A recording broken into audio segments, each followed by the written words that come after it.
Bueno, para hablar de endocrinopatías en un paciente adulto mayor, una población especial, vamos a mencionar que el sistema endocrino regula múltiples funciones en el organismo.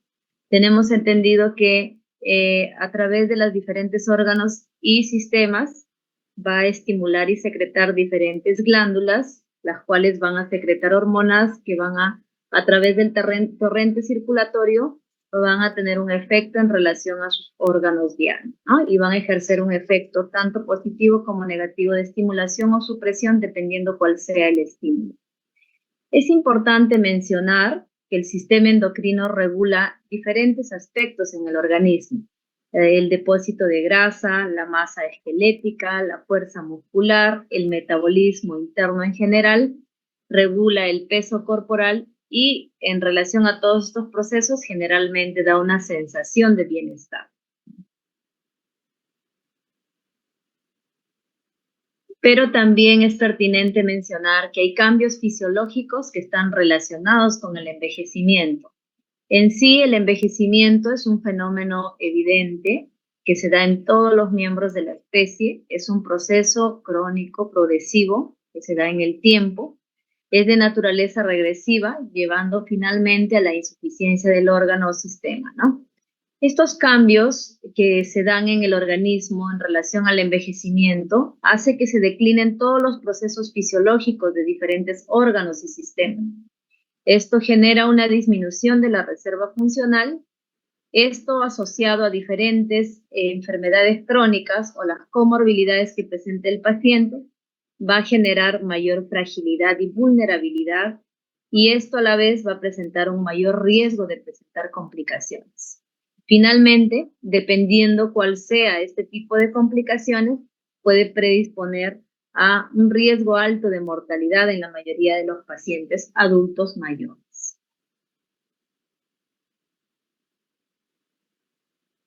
Entonces, el envejecimiento genera cambios básicamente corporales en sí.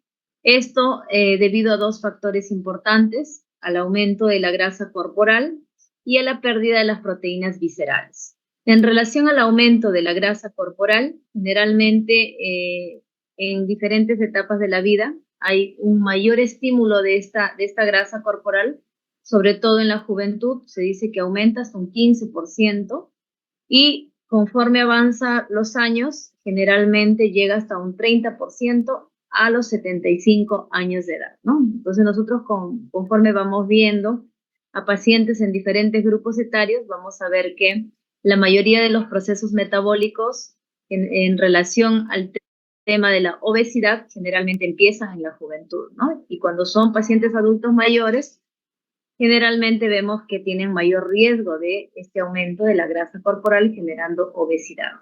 Pero este aumento de la grasa corporal genera también otros cambios importantes, como la pérdida de proteínas viscerales, que es bastante importante, sobre todo en los pacientes adultos mayores.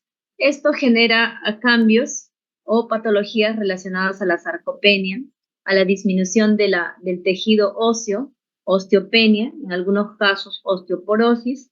Genera también alteraciones en los rangos articulares, sobre todo de los miembros inferiores, generando rigidez articular, dificultad de la movilización de los miembros, y también genera neurodegeneración. Estos dos procesos de cambios corporales están facilitados por diferentes factores. Dentro de ellos está la alta ingesta calórica, la inactividad física o la poca actividad física y la gran capacidad de lipólisis que tienen estos procesos en diferentes grupos etarios. Entonces, los cambios fisiológicos relacionados al envejecimiento, como ya lo hemos venido mencionando, hay una disminución en la síntesis proteica a nivel general, hay un aumento del tejido graso, hay una pérdida de la masa muscular y por ende de la fuerza muscular y una disminución de la masa ósea, ¿no? Todos estos procesos generan una disminución del estado de salud y son factores limitantes para una vida activa y autónoma, como en la mayoría de nuestros pacientes adultos mayores. Esta debilidad conlleva un proceso de inmovilidad, alteración del balance y de la marcha, y esto generalmente constituye un estado de fragilidad física, que conlleva un estado reducido de las reservas fisiológicas y estos a la vez se asocian con mayor vulnerabilidad y más riesgo de enfermar y también riesgo de mayor mortalidad. Pero es importante mencionar que dentro de estos factores etiológicos de este fenómeno de fragilidad se encuentran los procesos metabólicos que ya lo hemos venido revisando, como la resistencia a la insulina, la pérdida de estrógenos y andrógenos en pacientes mujeres y varones, y la disminución sobre todo de la secreción de la hormona de crecimiento. Entonces, fisiológicamente, la hormona de crecimiento tiene picos de estimulación en el periodo prepuberal y hay una declinación de su estímulo de secreción en pacientes adultos mayores, ¿no? Es por eso que comúnmente a veces escuchamos a nuestros pacientes, cuando nosotros le pedimos la talla, generalmente nos mencionan que están reduciendo de tamaño, ¿no? Fisiológicamente sabemos que hay un pico de estimulación de la hormona de crecimiento que va declinando conforme avanza la edad. Entonces, el envejecimiento genera diferentes alteraciones en el sistema endocrino, ¿no? Hay una disminución de la hormona de crecimiento que se va a ver efectiva si nosotros dosamos una IGF-1 y esto genera una somatopausia. Hay alteración a niveles de la secreción de la LH y FSH, por lo tanto va a generar un hipoestrogenismo y niveles de testosterona bajos. También es importante porque va a haber una alteración a nivel de la glándula suprarrenal, en la cual va a haber también alteración del cortisol y sobre todo de la hormona dihidroepiandrostenediona sulfato, que generalmente va a junto con la disminución de las hormonas sexuales, va a generar un proceso de adrenopausia. Entonces, estos aspectos endocrinos generales conllevan a otros factores como atrofia por sectores, alteraciones vasculares a nivel generalizado, problemas de fibrosis, diferentes tejidos con el tiempo, con la edad, se van fibrosando y tendencia de muchos de estos pacientes a formar adenomas, ¿no? Los adenomas generalmente son lesiones benignas que pueden aparecer en la mayoría de los pacientes que tienen predisposición a ciertas enfermedades en diferentes órganos endocrinos, como por ejemplo puede ser un adenoma tiroideo. Y bueno, en relación a las alteraciones hormonales generales en un paciente adulto mayor, como ya hemos visto, hay diferentes ejes hormonales que están afectados en relación al paso del tiempo. Es así que tenemos acá diferentes hormonas, las cuales conforme pasa el tiempo van a ir declinando en función, ¿no? Por ejemplo, la testosterona total, la libre. Inicialmente las hormonas LH, FSH y la hormona transportadora de las hormonas sexuales generalmente están aumentadas en el proceso de menopausia y andropausia, ¿no? Posteriormente van a declinar con el tiempo, ¿no? También es importante mencionar otro tipo de hormonas, como por ejemplo la prolactina, que va a estar disminuida, la hormona de crecimiento y el IGF-1 y la hormona y la melatonina, que generalmente en edades más avanzadas de la vida se encuentran demasiado disminuidas su secreción y por lo tanto van a condicionar diferentes sintomatologías.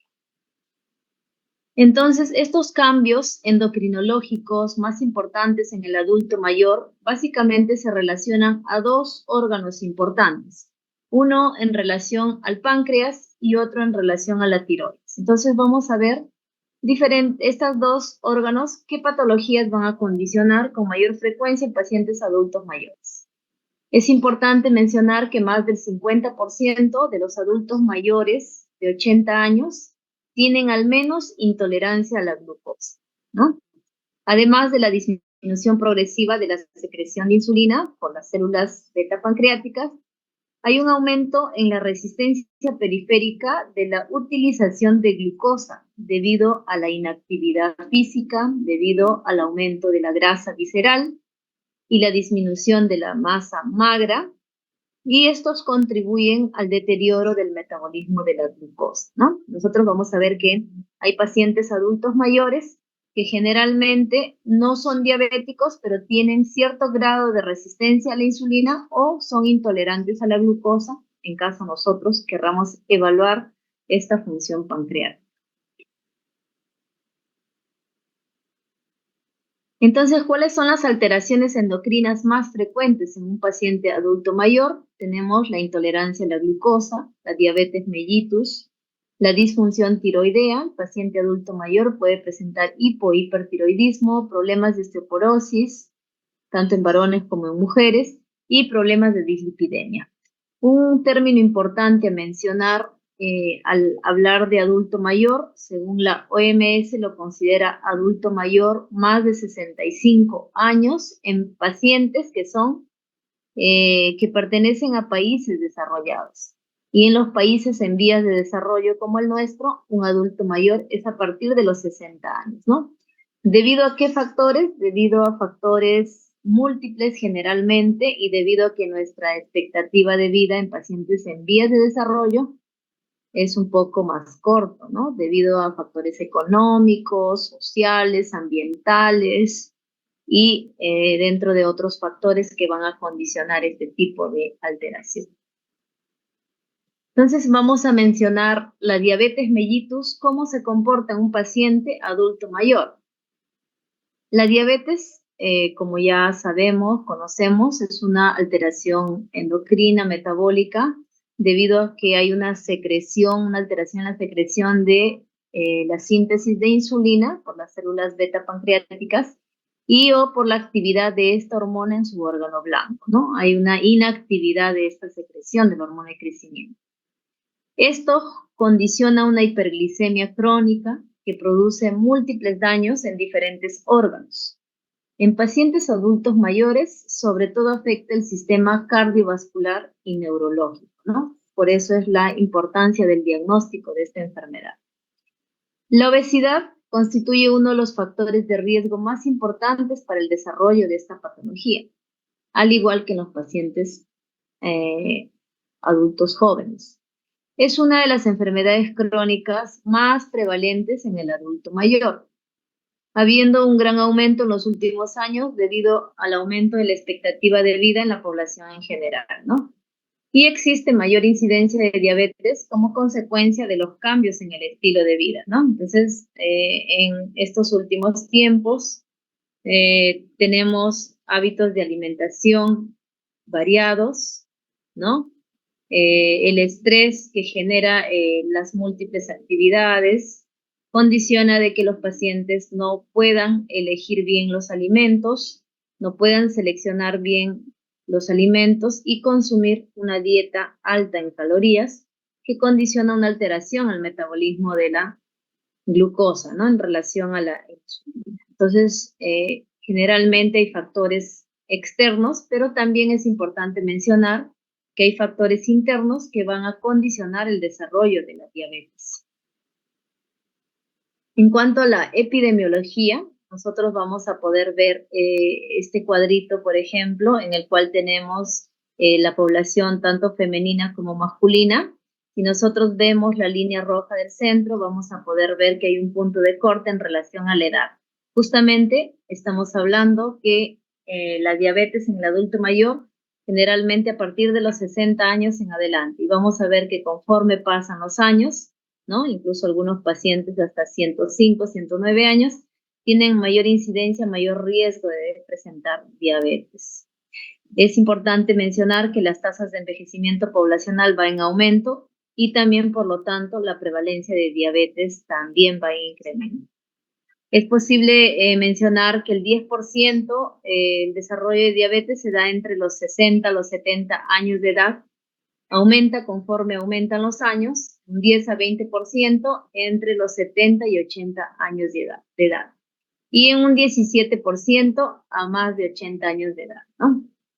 El paciente con diabetes y mal control metabólico generalmente disminuye su expectativa de vida, sobre todo si se asocia a factores de riesgo cardiovasculares. Esto va a ocasionar un deterioro o una discapacidad en diferentes órganos y sistemas, ¿no? Los cuales van a condicionar mayor riesgo de mortalidad.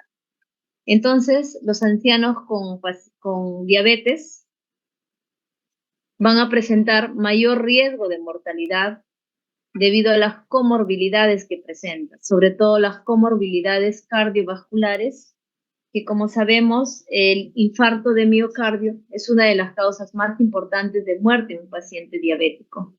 Pero también, como estamos hablando de una población especial, vamos a ver que estos pacientes tienen una prevalencia de síndromes geriátricos, como la fragilidad, el deterioro funcional, un deterioro cognitivo. Muchos de los pacientes cursan con depresión, riesgo de caídas, con fractura de cadera, lo cual los va a discapacitar y los va a postrar. Por lo tanto, esto condiciona mayor riesgo de mortalidad. También pueden tener problemas urinarios como incontinencia urinaria, ya sea por esfuerzo, por rebosamiento o por la misma enfermedad de fondo, dolores persistentes en múltiples órganos y también recordar, debido a todas estas pluripatologías, son pacientes que van a tener una polifarmacia, ¿no? Son pacientes que van a consumir medicamentos para diferentes patologías que les esté aquejando. Esto en relación, como estamos viendo, un paciente adulto mayor con diabetes y todas estas comorbilidades, ¿no? Entonces tiene más riesgo de mortalidad un paciente con todas estas características que un paciente adulto mayor sin estas comorbilidades, ¿no? Porque también existen pacientes adultos mayores que tienen pocas comorbilidades y generalmente muchos de ellos tienen riesgo de muerte más que todo por cambios fisiológicos de la edad. ¿Cuáles son las características de estos adultos mayores con diabetes? Tiene características importantes en relación a un alto número de comorbilidades, como hemos mencionado, presencia de estos síndromes geriátricos. Es muy frecuente encontrar un paciente adulto mayor con depresión, que está en el abandono, ¿no? Que no tiene soporte familiar y con otras comorbilidades que hemos mencionado. Tienen alta prevalencia de polifarmacia, lo que favorece en muchos de los casos, sobre todo interacciones medicamentosas. Hay frecuentes situaciones, como es un adulto mayor frágil, tiene dependencia y en algunos casos aislamiento social que empeora su estado general. Estos pacientes con diabetes tienen alto riesgo de hipoglicemia, ¿no? Que es una complicación aguda de la diabetes. Y estos pacientes sobre todo van a presentar más síntomas neuroglucopénicos, ¿no? Como mareos, vértigo, delirio, confusión, que se puede confundir con otras patologías. Pero también es importante mencionar que pueden presentar síntomas adrenérgicos, ¿no? Como temblor, sudoración, y también pueden precipitar un evento cardiovascular. La diabetes en un paciente adulto mayor tiene una marcada heterogeneidad en cuanto a la duración, debido a las comorbilidades, el estado funcional y la esperanza de vida, ¿no? ¿Qué quiere decir marcada heterogeneidad? Que se comporta de manera diferente debido a los diferentes factores que hemos mencionado de un paciente adulto mayor y sobre todo frágil, ¿no? Existen problemas nutricionales de fondo y cambios en el estado nutricional, ¿no? Un paciente adulto mayor no tiene el mismo apetito que un paciente joven, come poquito, tiene hiporexia y esto también genera alteraciones en su estado general. En relación al tratamiento en este tipo de pacientes, como hemos visto que es un cuadro bastante heterogéneo, el tratamiento generalmente debe ser individualizado, ¿no? Evaluando a cada paciente y observando las comorbilidades y los síndromes geriátricos que el paciente presenta para poder manejarlo en su conjunto. Existen factores de riesgo para diabetes en el adulto mayor. Estos factores van a predisponer a diabetes en el paciente adulto mayor, como las enfermedades coexistentes, factores genéticos de fondo, la polifarmacia, la presencia de la adiposidad, la disminución en la secreción de insulina debido al envejecimiento de la célula beta, y esto también va a generar un aumento en relación a la insulinoresistencia, también relacionado a la edad, ¿no? Entonces, ¿cómo es la fisiopatología de la diabetes en este tipo de pacientes? Hay tres factores importantes que van a verse implicados, como son el déficit de la insulina, hay una producción excesiva de glucosa y hay una resistencia de esta insulina o hay una menor captación en los tejidos periféricos, sobre todo en el músculo y en el tejido graso, ¿no?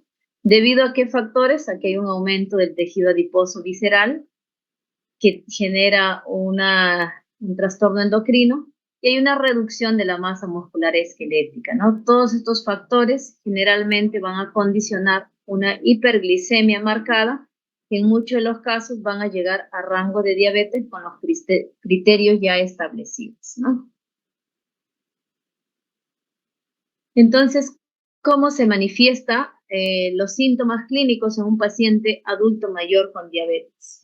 Como hemos mencionado, es un trastorno básicamente heterogéneo que puede presentarse con una variedad de formas, ¿no? Normalmente, la mayoría de los pacientes diabéticos jóvenes pueden presentar los 4 signos clásicos, ¿no? Pero acá en este tipo de pacientes, la forma de presentación es un poco peculiar. Pueden cursar con poliuria, polidipsia, nicturia, pero generalmente son síntomas infrecuentes. Pueden tener glucosuria, son pacientes que pueden tener deshidratación, fatiga, prurito vulvar, ¿no? Pero generalmente, ¿cómo diagnosticamos a un paciente con diabetes mellitus, ¿no? Los adultos mayores, como sabemos, la diabetes es una enfermedad crónica que evoluciona en el tiempo. Ellos pueden cursar con baja de peso sin causa aparente, ¿no? Incremento en la frecuencia urinaria y la alteración para sentir el aumento de la sed, ¿no? Por lo tanto, puede ocasionar esto, como hay una alteración, puede ocasionar una deshidratación severa, sobre todo en pacientes adultos mayores. Hay una leve hiperglicemia sintomática, muchas de las veces detectada en un examen de control por algún otro motivo, se solicita una glucosa y vamos a tener que el paciente por ahí tiene 125, 126 de glucosa, ¿no? La hiperglicemia con deshidratación profunda dependiendo de la severidad del cuadro del paciente y como ya hemos mencionado, los síntomas de poliuria, polidipsia, polifagia generalmente son infrecuentes. No es de manifestación usual como en los pacientes jóvenes. El umbral renal para la glucosa tiende a elevarse con la edad, conforme pasan los años, lo que va a reducir la glucosuria como manifestación de la enfermedad. Por lo tanto, no va a ser tan fácil de poder detectarlo de esta forma. Puede presentarse también un estado confusional, incontinencia urinaria o complicaciones macro-microvasculares de la enfermedad, ¿no? Y el paciente ya puede haber tenido diabetes con complicaciones que muchas de las veces las hiperglicemias no han sido tan marcadas que han generado mayor trastorno como complicaciones agudas. Entonces, las formas de presentación en el adulto mayor pueden ser de 2 tipos, como diabetes mellitus en el adulto mayor, pero son pacientes que eran enfermos ya conocidos, tratados desde los 60, 65 años, o también puede un paciente diabético adulto mayor, la enfermedad puede aparecer después de los 65 años, ¿no? Tenemos pacientes que muchos de ellos han debutado a los 70, 80 años de edad y alguna vez hemos atendido en consulta externa a algún paciente con 98 años de edad que ha debutado con diabetes, ¿no? Aparentemente era un paciente adulto mayor que no acudía mucho al hospital y se le hizo un examen para operarle de una hernia inguinal y ahí donde se descubre que tenía 200 de glucosa, ¿no? Entonces, a esa edad. Entonces, suele presentarse en esos rangos de edad en algunos pacientes. Por eso es que tenemos pacientes con historia de diabetes de años atrás y pacientes con debut de diabetes en edades más avanzadas. Así como le estaba mencionando, el descubrimiento de esta hiperglicemia puede ser incidental, ¿no? A las personas que se están atendiendo por otros motivos y se solicita un examen de glucosa y vamos a ver que está en rango de diabetes, ¿no? Entonces, es importante tenerlo en cuenta. La sintomatología es muy inespecífica, como hemos visto, su forma de presentación. Muchas de las veces el paciente, sobre todo las pacientes mujeres, pueden cursar con un prurito vulvar en edades avanzadas, con astenia, sueño, que son síntomas no específicos de diabetes. O también pueden cursar con complicaciones crónicas, como problemas de retinopatía, nefropatía, cardiopatía isquémica o antecedentes de accidente cerebrovascular. En este tipo de pacientes es un poco raro las complicaciones metabólicas, sobre todo las complicaciones agudas, como coma diabético o estado hiperosmolar, ¿no? Pero esto no descarta que el paciente diabético podría presentar este tipo de complicaciones. ¿Cómo se hace el diagnóstico? El diagnóstico de un paciente diabético adulto mayor se utiliza los mismos criterios de la ADA, ¿no? Tal igual, criterios ya conocidos de diabetes, prediabetes. Y aunque aumenta los valores de la glucosa en ayunas ligeramente con la edad, produciéndose un mayor aumento de la glicemia postprandial, ¿no? Entonces, conforme avanza la edad, podemos tener ciertas variaciones de los valores de glucosa, tanto en ayunas como postprandiales. En algunos casos de algunos pacientes en los cuales tengamos una hiperglicemia para definir un diagnóstico de diabetes, es importante hacer un test de tolerancia a la glucosa, ¿no? Siempre tomando todas las precauciones necesarias, vigilando y monitorizando a nuestro paciente adulto mayor, ¿no? Si es que cumple un criterio para poder hacer un test de tolerancia, se debería indicar, ¿no? Pero si el paciente ya tiene rangos de glucosa en rango de diabetes, ya no es necesario hacer un test de tolerancia por el mismo riesgo que implica, ¿no? Que puede generar una hiperglicemia marcada con un riesgo de cetoacidosis diabética. Es importante mencionar que en los pacientes adultos mayores, la hiperglicemia postprandial se incrementa 10 miligramos por decilitros por cada 10 años de aumento de la edad, ¿no? Entonces, también es importante tener en cuenta este tipo de hiperglicemias fisiológicas en algunos pacientes, ¿no? Obviamente que este incremento de la glucosa va a ser mucho más alterada en pacientes con riesgo alto de diabetes. La hiperglicemia es una condición inicial asociada con riesgo de complicaciones a largo plazo. La hiperglicemia crónica, la hiperglicemia sostenida, generalmente va a condicionar tanto problemas micro como macrovasculares. Por eso es importante detectarlo y dar el tratamiento oportuno. Entonces, ¿qué impacto ocurre de la diabetes en un paciente adulto? La diabetes en general condiciona muchas alteraciones, ¿no? Sabemos que la diabetes es una enfermedad crónica con múltiples complicaciones. En caso no haya un buen control metabólico, es la sexta causa de muerte.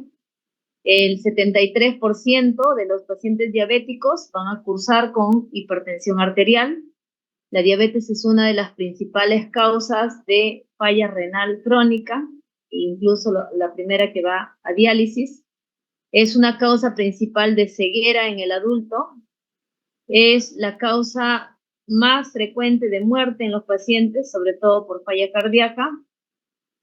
Y la mayoría de estos pacientes, en un gran porcentaje, más del 60-70%, van a sufrir un daño en el sistema nervioso central, ¿no? Condicionando secuelas neurológicas. ¿Y qué impacto trae la diabetes en un paciente adulto mayor? Como ya hemos mencionado, el paciente adulto mayor es un paciente con muchas comorbilidades, es un paciente con síndromes geriátricos, es un paciente, entre comillas, frágil, ¿no? Entonces, 1 de cada 3 diabéticos más de 75 años generalmente se hospitaliza por múltiples comorbilidades que presentan.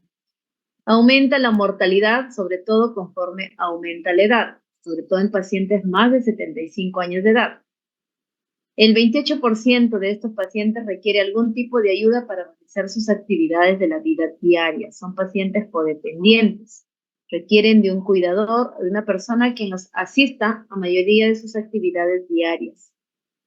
El 46%, es un gran porcentaje, de estos pacientes requiere de dispositivos para caminar, ¿no?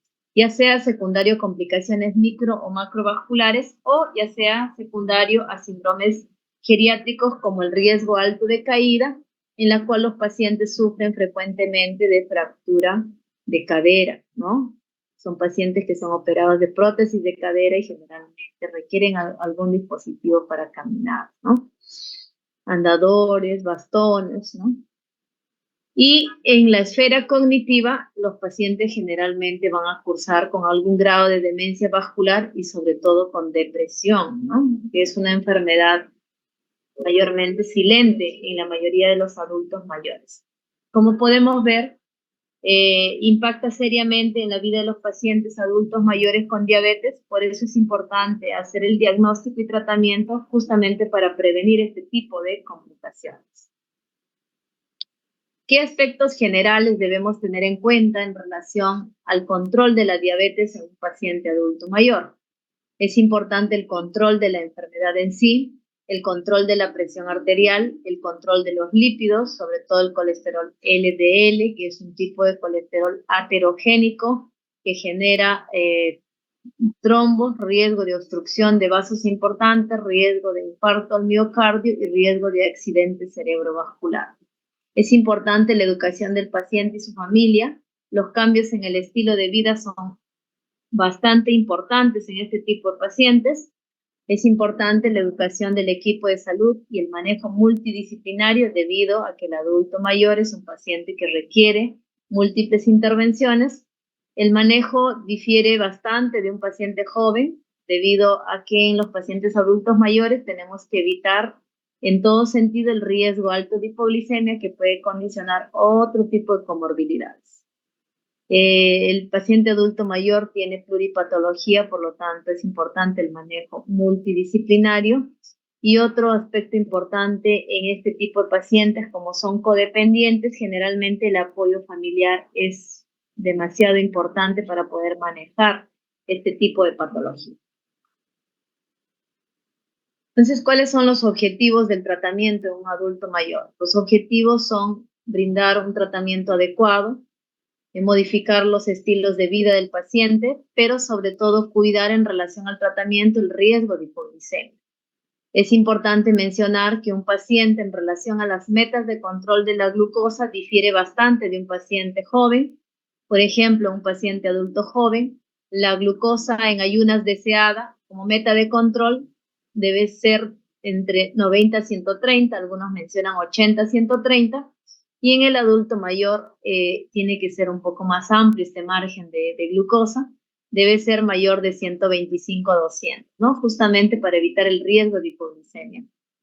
En relación a las metas de objetivo de un paciente con manejo de diabetes en relación a la glucosa postprandial en un adulto joven, de 110 a 150, es mucho más estrecho el margen, y en un paciente adulto mayor, generalmente ampliamos este margen de glucosa y vamos a ver de que es 125 hasta 250 en relación a la hiperglicemia postprandial. La hemoglobina glicosilada en relación como meta de control o objetivo de tratamiento de un paciente adulto mayor, en los jóvenes generalmente se puede ser bastante estrictos y en ellos se debe exigir que la meta de control sea menos de 6.5 de la glicosilada. En cambio, un paciente adulto mayor, ya los rangos son un poco más amplios, de 7 a 9%, dependiendo de la evaluación de cada paciente, ¿no? Con el objetivo inicial de evitar la hipoglicemia. Entonces, ¿cuál es la elección del fármaco en pacientes con diabetes mellitus tipo 2 en un adulto mayor? Acá le hemos clasificado estos fármacos debido a que estos van a corregir mejor la hiperglicemia en este tipo de pacientes, pero vamos a seleccionar a qué tipo de pacientes se va a indicar cada medicamento, ¿no? Por ejemplo, las sulfonilurias, como la glimepirida de tercera generación, o medicamentos como las meglitinidas, la repaglinida, que son fármacos que van a estimular la secreción de la insulina. Vamos a indicar de repente adultos mayores de 60, 65 años, dependiendo del grado de hiperglicemia que tenga. Si un paciente tiene enfermedad renal crónica, hay que ver el grado de enfermedad renal crónica y hay que seleccionar también el fármaco, ¿no? El paciente puede tener indicaciones de usar insulina, inhibidores de PP4 como la sitagliptina o simplemente meglitinidas dependiendo de el valor de la hiperglicemia que tenga. Si un paciente tiene insuficiencia hepática leve, la insulina es una buena opción y la glicipida también se puede indicar dependiendo de los grados de hiperglicemia que tenga el paciente. Si un paciente es obeso con hiperglicemias marcadas o con hiperglicemias que estén casi cerca a las metas de control, se puede utilizar metformina, o en caso contrario se puede utilizar insulina dependiendo de los valores de glucosa y hemoglobina glicosilada. Las hiperglicemias postprandiales en un paciente adulto mayor se manejan muy bien con las insulinas, ¿no? Sobre todo las insulinas de acción prolongada y las insulinas de acción rápida, que van a ayudar a corregir esos picos de hiperglicemia postprandial. Ahora, la insulina en sí, en este grupo de pacientes, no debe reservarse como último recurso, ¿no? Debido a que, como sabemos, la insulina, estamos comentando de que hay que evitar la hipoglicemia. Sabemos que una de las reacciones adversas de la insulina es la hipoglicemia. Pero es importante el manejo individualizado en este tipo de pacientes a fin de poder corregir las hiperglicemias marcadas y sostenidas y por lo tanto prevenir las complicaciones tanto micro como macrovasculares, evitar de que estas complicaciones lleguen a estadios finales, ¿no? Pero la insulina debe ser uno de los medicamentos de elección en la mayoría de los pacientes dependiendo del grado de hiperglicemia que tenga el paciente, ¿no? Un paciente con una dosis adecuada, con educación continua del uso de la insulina, son pacientes que van a controlar muy bien los estados de hiperglicemia que tengan. Entonces acá tenemos un algoritmo de tratamiento de un paciente adulto mayor y como podemos ver acá en la parte inferior, vamos a ver que los objetivos de la hemoglobina glicosilada depende bastante de la definición de lo que hemos hablado anteriormente, ¿no? Si es un paciente adulto mayor frágil o no frágil. Y en caso el paciente adulto mayor sea un adulto mayor frágil con varios síndromes geriátricos, las metas de hemoglobina glicosilada generalmente son un poco más amplias, ¿no? Incluso llegando hasta el 9%, como hemos mencionado.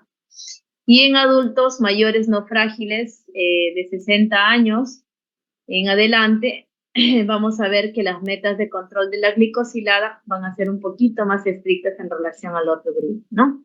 Entonces, acá en este cuadro vamos a ver que la mayoría de las hiperglicemias sintomáticas con glicosiladas bastante altas, hemos mencionado que la terapia en relación a la diabetes en este tipo de pacientes no debemos hacer esperar el uso de la insulina, ¿no? Entonces, estos pacientes pueden empezar con insulinas basal-bolo, con antidiabéticos orales como la metformina, dependiendo si es que el paciente no tiene algún otro tipo de alteración. Si en caso presentaba alteraciones gastrointestinales o algún otro problema que no permite el uso de la metformina, vamos a ir a otros medicamentos como los inhibidores de PP4 o sulfonilurias, dependiendo del grado de hiperglicemia que tenga.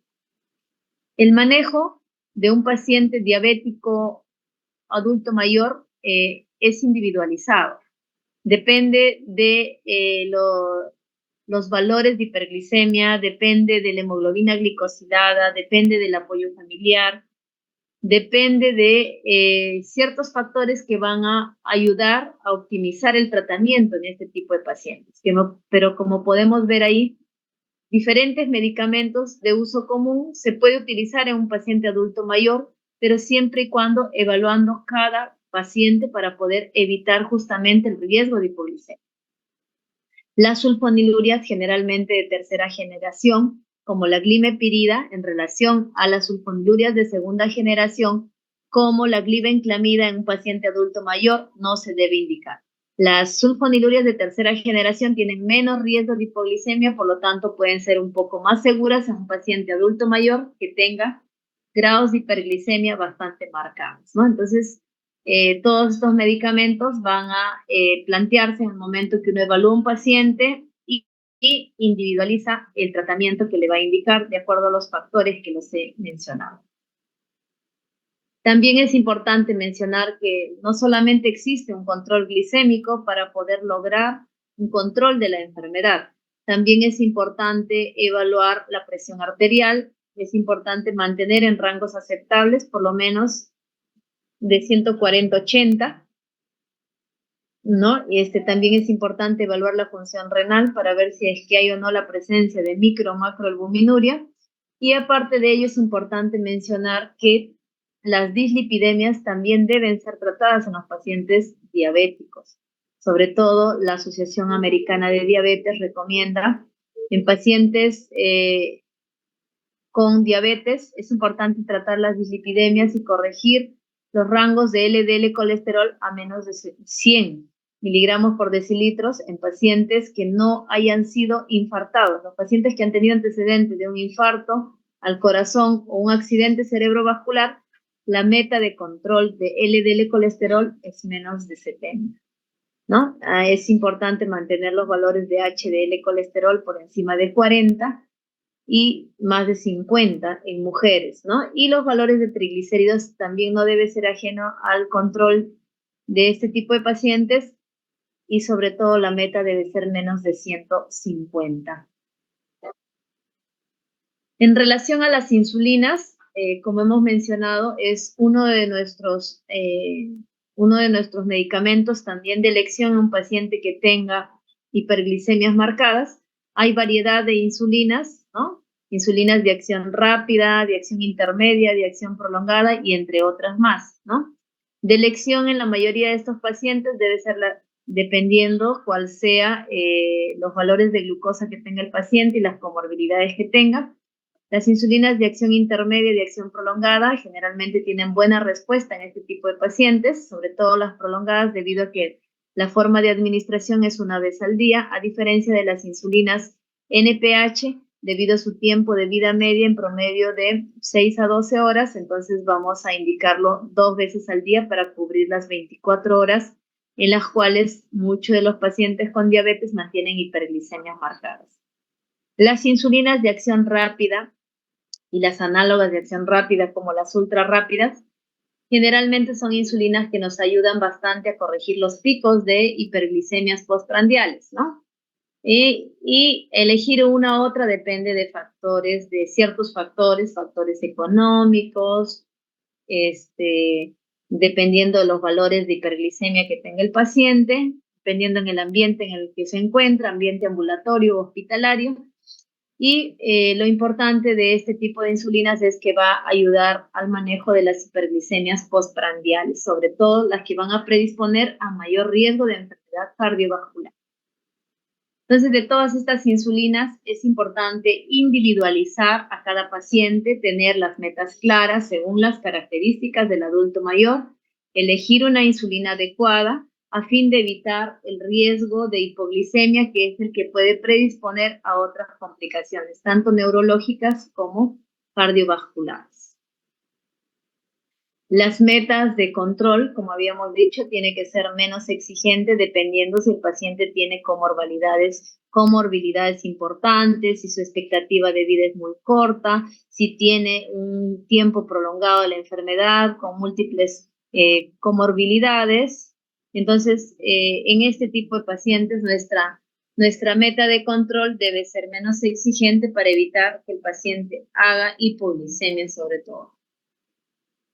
¿Cuál debería ser los objetivos de control en este tipo de pacientes? Los objetivos, según las diferentes guías, como la NICE, la guía ADA, es de acuerdo a el control glicémico óptico de la población adulta, nosotros vamos a basarnos en el control de la hemoglobina glicosilada, ¿no? Es importante priorizar y clasificar si un paciente adulto mayor es un paciente con comorbilidades, un paciente adulto frágil, o un paciente que es un adulto mayor sin muchas comorbilidades en las cuales se puede ajustar la meta de control. Siempre es importante tener en cuenta que el tratamiento intensivo en los adultos mayores tiene riesgo alto de producir hipoglicemia y por lo tanto puede traer problemas, otras comorbilidades de fondo, ¿no? Es importante la valoración integral. Los objetivos de control deben ser de acuerdo a un plan individualizado de cada paciente y el manejo debe ser tanto multidisciplinario del personal médico y también del entorno familiar.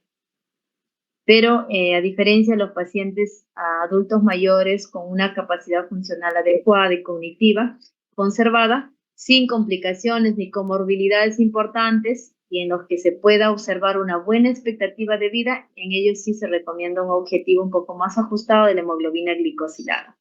A diferencia de los ancianos frágiles con mayor vulnerabilidad a hipoglicemia, en ellos sí necesitamos expandir un poquito más las metas de control de hemoglobina glicosilada a fin de evitar pues las complicaciones como la hipoglicemia.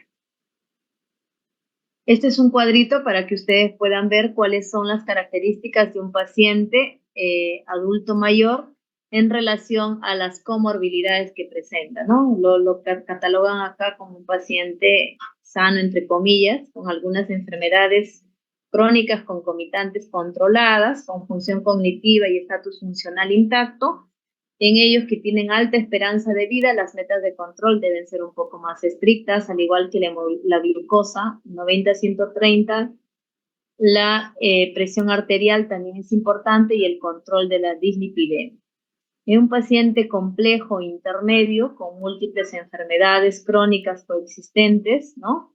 En este tipo de pacientes que tienen una esperanza de vida intermedia, que tienen una polifarmacia de fondo, que tienen riesgo de hipoglicemia, el tratamiento, la meta de control de la glicosilada, vamos ampliando un poquito, menos de 8%, las glucosas también van ampliando un poquito, de 90-150, es imprescindible en este tipo de pacientes controlar la presión arterial y los lípidos a través de las estatinas.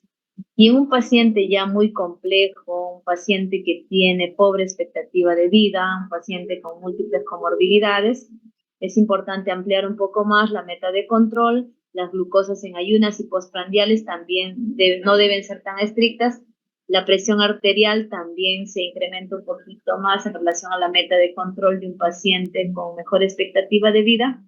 Y también es importante evaluar el tema de la dislipidemia por el riesgo de las comorbilidades o las complicaciones cardiovasculares que puede presentar el paciente. Bueno, eso es en relación a un paciente diabético, un adulto mayor. En relación a las enfermedades tiroideas en un paciente adulto mayor, también vamos a ver que se comportan un tanto diferentes en relación a un paciente joven. El envejecimiento tiroideo produce muchas alteraciones a nivel del eje hipotálamo-hipófisis y glándula tiroidea. La respuesta está alterada de la hormona estimulante de la tiroides en relación a la hormona liberadora de tireoxina en varones. Hay una alteración en lo que es la tasa de síntesis de secreción de las hormonas tiroideas, las que van al torrente circulatorio, ¿no? Y también hay una alteración en la tasa de depuración metabólica de estas hormonas a nivel periférico. En el hipotiroidismo, un paciente adulto mayor, así como un paciente adulto joven, hay una inadecuada síntesis y secreción de las hormonas tiroideas y por lo tanto estas no van a ejercer un efecto en relación a las funciones en diferentes órganos diana. Es más frecuente el hipotiroidismo primario en relación al hipotiroidismo secundario o central. Y acá se da una condición especial importante, ¿no? Los pacientes con hipotiroidismo generalmente subclínico tienen dos variantes o dos formas importantes en relación a los valores de TSH. Como podemos ver acá, los valores de TSH hay un punto de corte hasta 10 y más de 10, ¿no? Entonces, la forma de presentación del hipotiroidismo en este tipo de pacientes es una forma de presentación de hipotiroidismo subclínico, que es la más frecuente en este tipo de pacientes, a diferencia de un paciente adulto joven. Fisiológicamente existe un descenso de la secreción de las hormonas tiroideas conforme avanza la edad. Los valores de la TSH aumentan conforme aumenta la edad. La producción y la aclaración de la T3 libre y la total está disminuida en relación directa con la edad. Mayor edad, mayor disminución y aclaración de estas hormonas. La concentración de T4 libre y total, a diferencia de la T3 libre y total, no cambia con la edad, puede mantenerse constante. Pero, sin embargo, es importante tener en cuenta que pueden existir otras enfermedades sistémicas no tiroideas y que estas, o el uso de medicamentos, como hemos dicho, el paciente adulto mayor es un paciente con polifarmacia, que pueden producir cambios en relación a la función de la glándula tiroidea. Es importante mencionar que los pacientes adultos mayores, conforme avanzan los años, hay la aparición de los autoanticuerpos séricos tiroideos, ¿no? Que pueden predisponer a enfermedades tiroideas autoinmunes.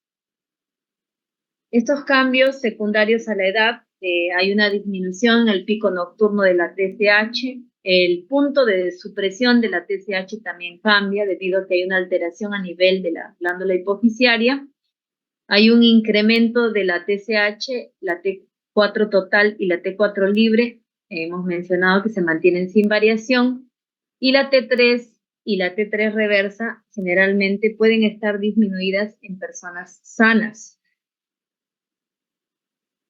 También es importante mencionar que hay una alteración a nivel enzimático, hay una disminución de la actividad de las biotinasas intratiroideas y sobre todo hay una disminución del tamaño de la glándula tiroidea, ¿no? Por lo tanto, hay una disminución de la distancia de la tiroides con la horquilla external. Se atrofia la glándula tiroidea conforme pasan los años.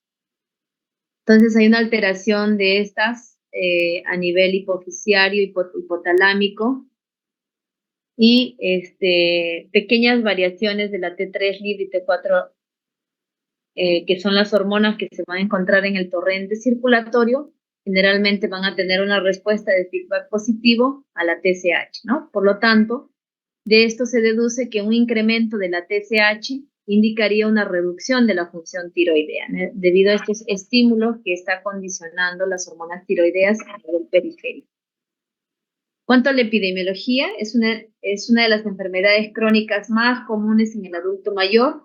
La mayoría se producen por deficiencia de yodo, enfermedades autoinmunes, sobre todo la tiroiditis de Hashimoto, como en los pacientes adultos jóvenes. La autoinmunidad, como hemos mencionado, aumenta con la edad. En países con adecuado aporte de yodo, el hipotiroidismo afecta a 1 o 2% de la población y conforme aumenta la edad, aumenta hasta un 7% entre los 85 y 89 años de edad. Es muchísimo más frecuente en mujeres que en varones, una proporción de 10 a 1. Sobre todo se diagnostica patología hipotiroidea en mujeres posmenopáusicas, ya que tienen mayor incidencia de esta enfermedad. Y en diferentes estudios, una de las causas más frecuentes del hipotiroidismo es el hipotiroidismo subclínico, que es la forma más frecuente de presentación en estos pacientes. Es frecuente motivo de consulta por medicina interna en pacientes ancianos hospitalizados con valores de TSH elevados, ¿no? Entonces, conforme pasa la edad, vamos a ver que se altera la síntesis y secreción de las hormonas tiroideas y hay más riesgo de enfermedades tiroideas, sobre todo el hipotiroidismo subclínico. Acá en este cuadrito vamos a poder ver cómo es la alteración de las hormonas estimulantes de la tiroides, debido al aumento de la edad. A mayor edad tiene mayor riesgo de aumentar la hormona TSH, ¿no? Que va a condicionar hipotiroidismo, sobre todo subclínico. ¿Por qué se dan todos estos factores? Debido a que hay una reducción de la bioactividad de la hormona TSH estimulante de la tiroides y esta, por lo tanto, hay una reducción de la sensibilidad de la tiroides frente a la respuesta de la TSH, ¿no? Motivo por el cual, conforme pasan los años, hay una disregulación en estos dos aspectos y va a condicionar un aumento de la TSH conforme avanza la edad. Acá en este cuadrito para ver diferentes estudios en los cuales, de acuerdo a la edad, hay aumentos de la TSH, como podemos ver acá, en sujetos aparentemente sanos, ¿no? Entonces, el hipotiroidismo en un paciente adulto mayor se define como la deficiencia en la producción y o secreción de estas hormonas tiroideas o también la resistencia tisular de las mismas que van a generar un trastorno tiroideo. La causa más común de hipotiroidismo en el adulto mayor es la tiroiditis autoinmune, pero las causas secundarias como una cirugía a la glándula tiroidea por alguna otra patología o ablación tiroidea por un bocio multinodular tóxico, una patología hipertiroidea, van a condicionar un hipotiroidismo. La incidencia va de 0.9 a 5.9% de la población adulta mayor en diferentes estudios y puede alcanzar hasta un 10%, sobre todo en pacientes mujeres. El envejecimiento es importante mencionar que se asocia a la aparición de los anticuerpos antitiroideos y, como hemos mencionado, son pacientes con polifarmacia, el uso de medicamentos, sobre todo medicamentos como antiarrítmicos como la amiodarona, puede producir un hipotiroidismo en este tipo de pacientes. ¿Cuáles son las causas?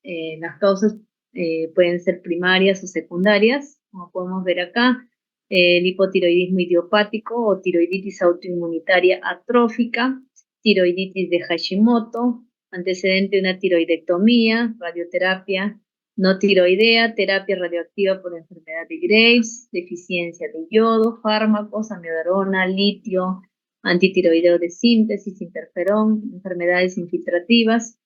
Y en relación al hipotiroidismo secundario terciario, pueden haber la presencia de tumoraciones en la glándula hipofisiaria, ya sean primarios o metastásicos, antecedente a radioterapia, o enfermedades infiltrativas que también pueden condicionar una alteración a nivel hipofisiario y esta a nivel de la adenohipófisis.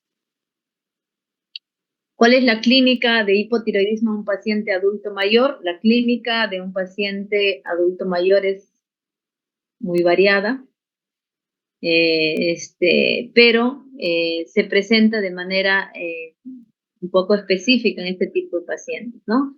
Todos los síntomas mencionados que un paciente podría tener un hipotiroidismo, como intolerancia al calor, astenia, anorexia, pérdida de memoria, debilidad, dolores articulares, calambres, caída de cabello, bradicardia, ¿no? Entonces, enlentecimiento en sí de todas las funciones del organismo. En un paciente adulto mayor, muchos de estos síntomas no se presentan como tal, ¿no? Entonces pueden tener síntomas vagos y confusos, es una clínica atípica. Los síntomas más frecuentes pueden ser debilidad, astenia y bradisiquia, pero también pueden haber formas oligosintomáticas centradas en algún sistema. Por ejemplo, en el sistema nervioso central podemos tener depresión, pérdida de memoria, ataxia, parestesias, hiporreflexia, psicosis y dependiendo de la severidad y el grado puede haber coma. En el aparato cardiovascular, el paciente puede cursar con disnea, bradicardia, derrame pericárdico, fatiga, insuficiencia cardíaca. En el aparato digestivo puede haber estreñimiento, anorexia, pérdida de peso, pseudoobstrucción intestinal, anemia perniciosa, ¿no? Entonces son pacientes que cursan con diferentes alteraciones no tan típicas como un paciente hipotiroideo. Asociado a ello pueden tener problemas de dislipidemia y problemas de coagulopatía.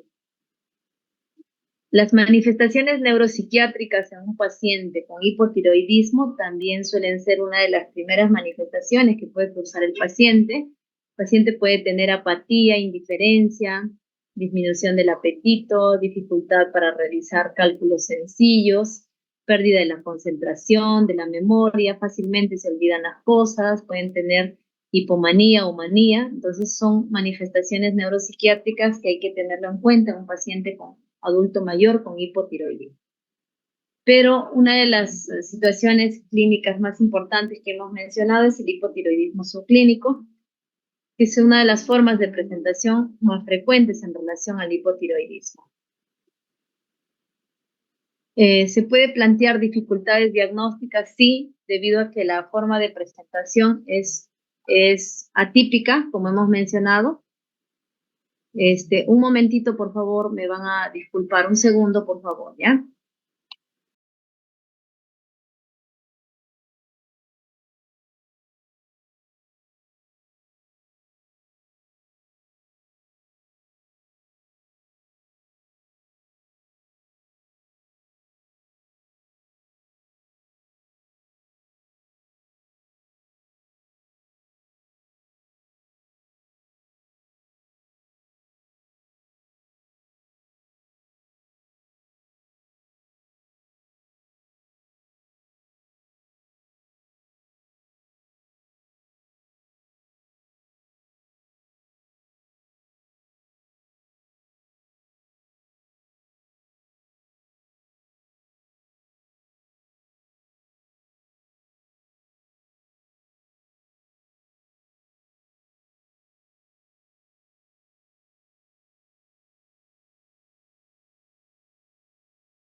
Entonces, en este tipo de pacientes es un poco atípica la forma de presentación, pueden tener algunas manifestaciones, pero como podemos ver, generalmente son manifestaciones neuropsiquiátricas que van a condicionar esta forma de presentación en este tipo de pacientes.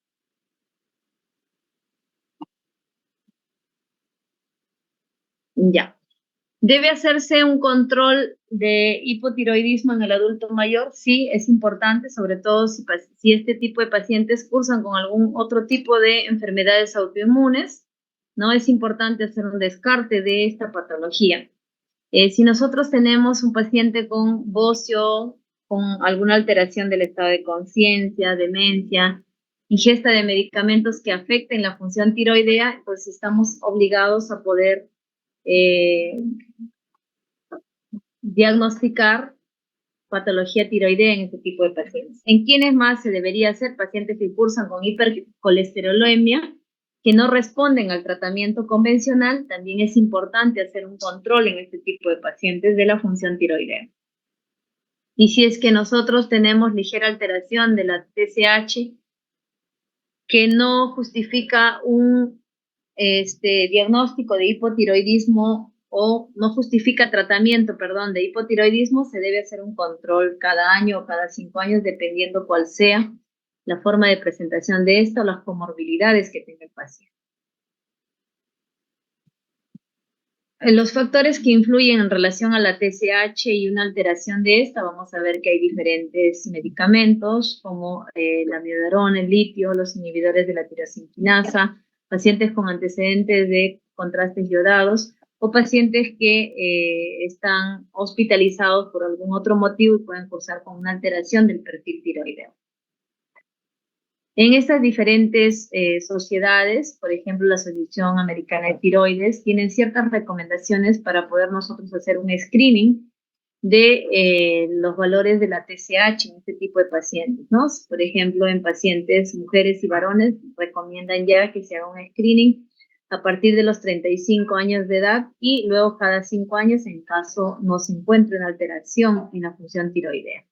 En la Sociedad de Endocrinólogos, Sociedad Americana de Endocrinólogos, en personas mayores, especialmente en mujeres, que hemos visto que es el grupo etario que tiene mayor riesgo de esta patología, se recomienda que se haga un screening de la función tiroidea. En el Colegio Americano de Patólogos, mujeres más de 50 años, ¿no? Es importante hacer un estudio de la función tiroidea a fin de poder detectar patología tiroidea, ¿no? Y, por ejemplo, en pacientes mayores de 60 años se recomienda también que se debería hacer un screening en caso este tipo de pacientes no presenten la sintomatología que se ha mencionado. Entonces, el screening debe ser universal a la mayoría de estos pacientes en ciertos grupos etarios, como hemos mencionado, pero básicamente en mujeres, que es la población más vulnerable en relación a este tipo de patología. Los valores de TSH más de 10 y anticuerpos positivos generalmente es indicación para usar tratamiento. Es importante hacer un seguimiento en este tipo de pacientes si en caso tenemos ligeramente la TSH por encima de rangos normales en un lapso de 6 a 12 meses, ¿no? Hasta verificar y confirmar si es que el paciente cursa o no con un hipotiroidismo subclínico persistente. ¿Cuáles son las implicancias clínicas de esta patología? Tiene un impacto a nivel del sistema cardiovascular, puede condicionar insuficiencia cardíaca, importante porque puede alterar la salud ósea y la función neuropsiquiátrica, como hemos mencionado.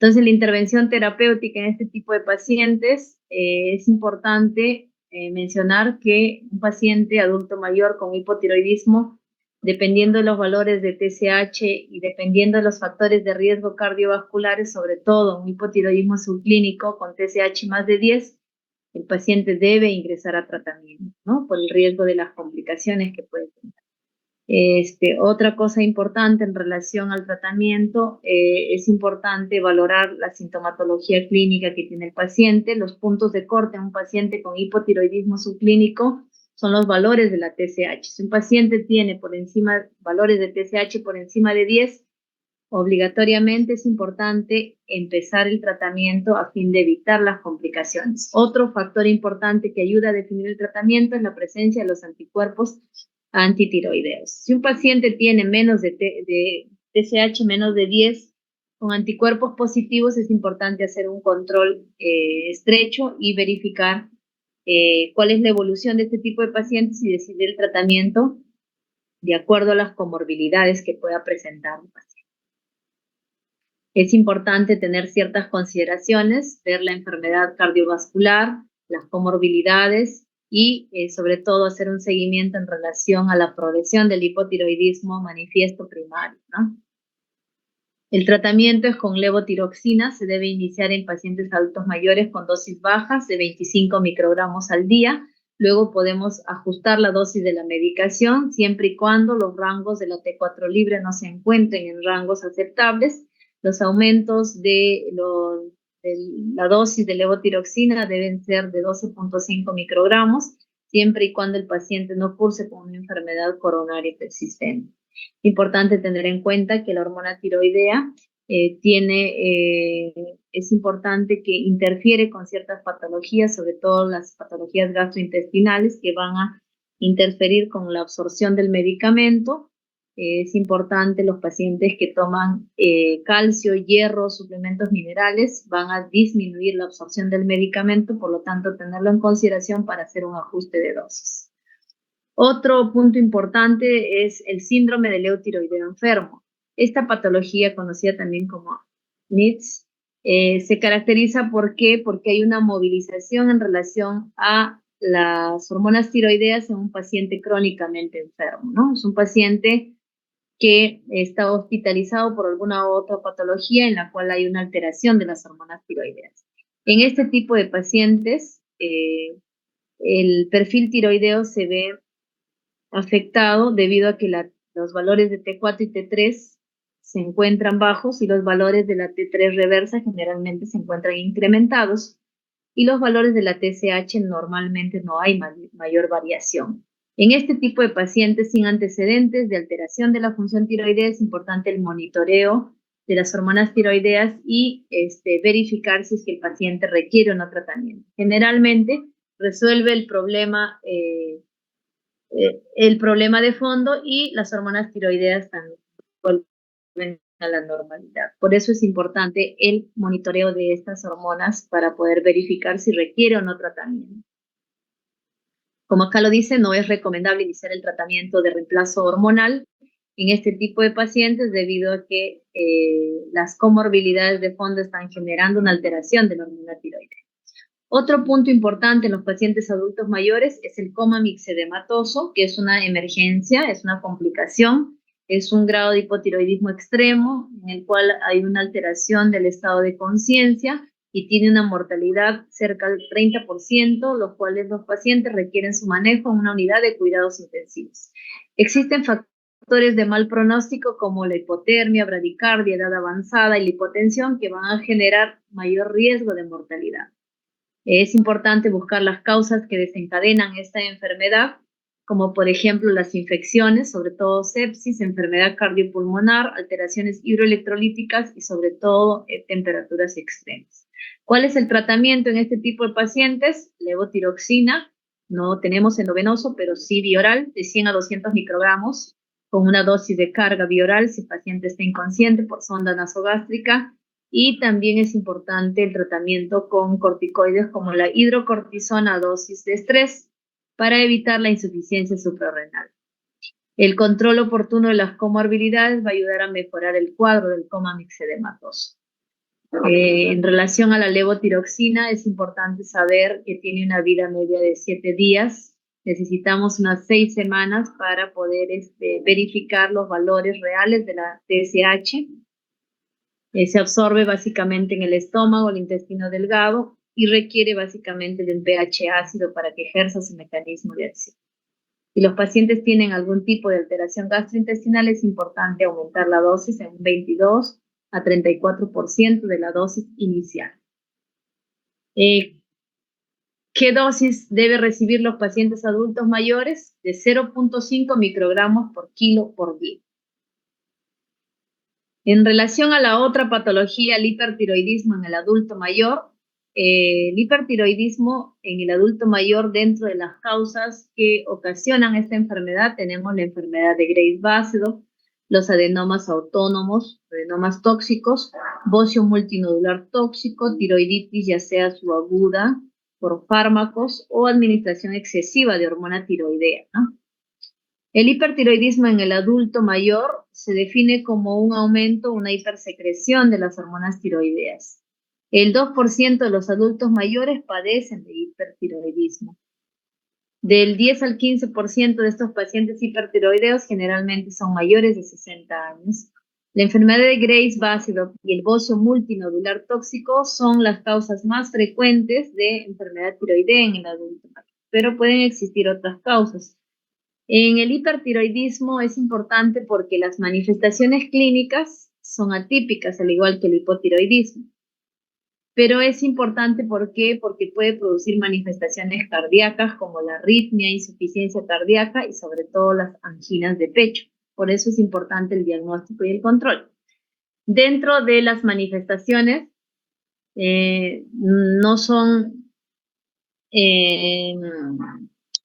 las manifestaciones clínicas difieren mucho de un paciente adulto joven. En un paciente adulto mayor se presenta de una forma diferente, ¿no? Como un hipertiroidismo apático o apatético. Esta se relaciona con la ausencia de signos y síntomas relacionados con el exceso de síntomas adrenérgicos, como la taquicardia, palpitaciones, sudoración, temblor. El hipertiroidismo franco primario sí se asocia con riesgo aumentado de fracturas en la mayoría de los pacientes que padecen este tipo de enfermedades. La tormenta tiroidea, que es una complicación del hipertiroidismo, en este tipo de pacientes sí puede cursar con fiebre, delirio, taquicardia, hipotensión, vómitos, diarrea, ictericia y sobre todo alteraciones de la función hepática, ¿no? Y esto puede estar desencadenado por el antecedente de un proceso quirúrgico, ¿no? De infecciones sistémicas, de inducción a la anestesia, sepsis, y esta complicación debe ser tratada en una unidad de cuidados intensivos. En el adulto mayor existe más posibilidades de carcinomas indiferenciados y de encontrar invasión local, ¿no? Metástasis linfática, invasión vascular o metástasis a distancia, debido a que hemos dicho, conforme avanza la edad, tiene más riesgo de adenomas y también de carcinomas. El hipertiroidismo apático o apatético, que es una forma de presentación del hipertiroidismo, cursa en un paciente con baja de peso marcada, insuficiencia cardíaca que es refractaria al tratamiento médico, puede cursar con fibrilación auricular, con angor, temblor esencial, que no es el temblor típico de un paciente con hipertiroidismo, astenia, ansiedad y sobre todo la habilidad emocional, ¿no? Es un paciente adulto mayor que llora por todo. Entonces, las manifestaciones clínicas de un paciente con hipertiroidismo en relación al eje neuropsiquiátrico, vamos a ver que el paciente va a cursar con ansiedad, con angustia, con hiperactividad psicomotora, tiene cambios de carácter, se torna intolerante, renegón, pérdida de la concentración, disminución de la libido, pueden tener arritmias, taquicardia, crisis vasomotoras, cambios de la presión arterial, depresión y en algunos también pueden tener algún tipo de manía o hipomanía. El diagnóstico generalmente es clínico y en caso presente los síntomas mencionados de manera típica y también los análisis de laboratorio, los valores de las hormonas tiroideas, los anticuerpos son importantes para verificar la etiología de la enfermedad, la gamografía tiroidea y en algunos casos con sospecha de tumoraciones, la ecografía tiroidea nos va a ser de bastante utilidad. Entonces, ¿cómo se hace el diagnóstico? Con las hormonas tiroideas, si la TSH está suprimida con la T4 libre alta, es un hipertiroidismo primario, y es un hipertiroidismo subclínico cuando la TSH está baja o suprimida con T4 libre normal. ¿Cuál es el tratamiento en este tipo de pacientes? El tratamiento debe primero identificar los signos y síntomas de la enfermedad. Es importante dar el tratamiento debido a las complicaciones cardiovasculares que puede presentar el paciente, pero también es importante tener en cuenta los efectos secundarios de los medicamentos antitiroideos de síntesis, los cuales en los adultos mayores pueden cursar con leucopenia, erupciones cutáneas, prurito, exantema, fiebre, agranulocitosis, hepatitis, colestasis y vasculitis. Todo esto depende de la dosis que se indique al paciente, ¿no? Mayor dosis, mayor riesgo de estas complicaciones. Y sobre todo es importante verificar las otras comorbilidades que pueda presentar el paciente. Otro tratamiento en relación al hipertiroidismo es el yodo radioactivo. Se va a indicar en pacientes adultos mayores que cursen con nódulos hiperfuncionantes, como un bocio multinodular tóxico, ¿no?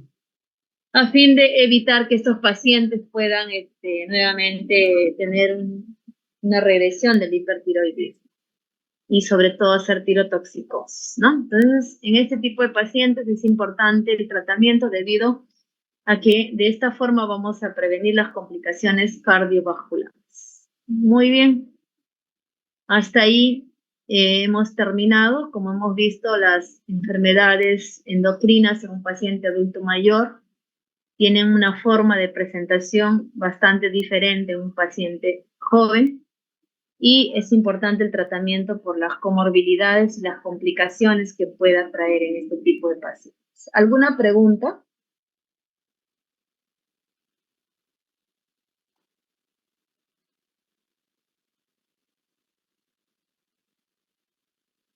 ¿Alguna pregunta?